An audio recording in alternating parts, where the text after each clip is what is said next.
வணக்கம். சற்று முன் கிடைக்கப்பெற்ற மிக முக்கியமான செய்தி ஒன்று வெளியாகியுள்ளது. உதயநிதியின் ரகசிய அறையை கண்டுபிடித்த பறக்கும் படைத்துறை அதிகாரிகள் வசமாக சிக்கினார் உதயநிதி. நண்பர்களே, இந்த வீடியோவிற்கு ஒரே ஒரு லைக் மற்றும் இந்த சேனலுக்கு ஒரு சப்ஸ்கிரைப் மட்டும் பண்ணிருங்க.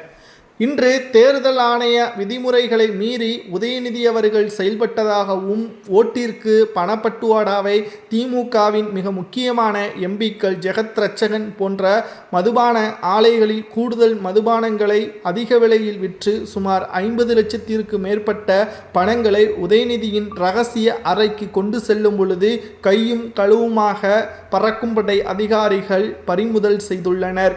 மேலும் இது உதயநிதி அவர்களுக்கு கொண்டு செல்லக்கூடிய பணம் என்பதை வெளிப்படையாக வாகனத்தில் இருந்த ஜெகத் ரட்சகனின் ஊழியர்கள் தெரிவித்துவிட்டார்கள். இதனால் இன்று நிச்சயம் திமுகவின் தலைவர் ஸ்டாலின் அவர்களுக்கு மிகப்பெரிய ஒரு அதிர்ச்சியான செய்தியாக பார்க்கப்படுகிறது.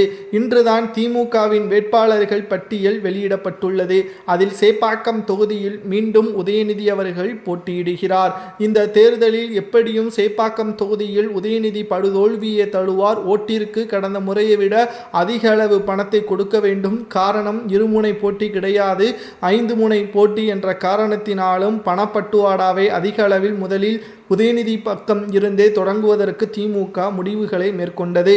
இந்த நிலையில்தான் கையும் களுவுமாக பறக்கும்படை அதிகாரிகளிடம் சிக்கிய ஜெகத் ரட்சகனின் வாகனத்தில் கைப்பற்றப்பட்ட சுமார் 50 லட்சம் பறிமுதல் செய்யப்பட்ட அனைத்து வீடியோக்கள் ஆதாரத்தையும் தேர்தல் ஆணையத்திற்கு அனுப்பி வைத்துள்ளனர். மேலும் இது அதிகாரப்பூர்வமாக உதயநிதி அவர்களுக்குத்தான் கொண்டு செல்லுவதாக இருந்தால் சேப்பாக்கம் தொகுதியில் உதயநிதி அவர்கள் போட்டியிடுவதற்கு கூட தடை விதிக்கப்பட வேண்டும் என்ற தகவலும் சமூக வலைதளங்களில் மக்கள் கருத்துக்களை பகிர்ந்து வருகிறார்கள்.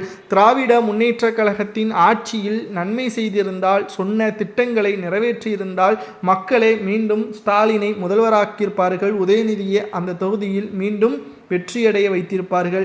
ஆனால் ஸ்டாலின் அவர்கள் சொன்ன வாக்குறுதியையும் நிறைவேற்றவில்லை. மக்களுக்கு ஒரு நல்லது கூட செய்யவில்லை. அமைச்சர்களது சொத்துக்களும் அமைச்சர்களது குடும்பமும் மட்டும்தான் வளர்ச்சியடைந்துள்ளது. மாறாக தமிழகத்தில் இருக்கக்கூடிய பிரச்சனைகள் ஏராளம். அதிலும் குறிப்பாக விவசாயிகளது நெற்கதிர்கள் பாதுகாப்பதற்கு ஒரு நெல் குடோன் கூட இன்று வரை கிராமங்களில் அமைக்கப்படவில்லை என்பதும் குறிப்பிடத்தக்கது.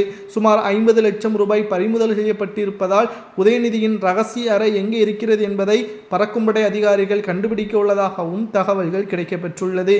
50 லட்சம் ரூபாய் கைப்பற்றப்பட்ட பணத்தை என்ன செய்யலாம் என்பதை தமிழக மக்களாகிய உங்களது கருத்துக்களை கமெண்ட் வாயிலாக கூறுங்கள்.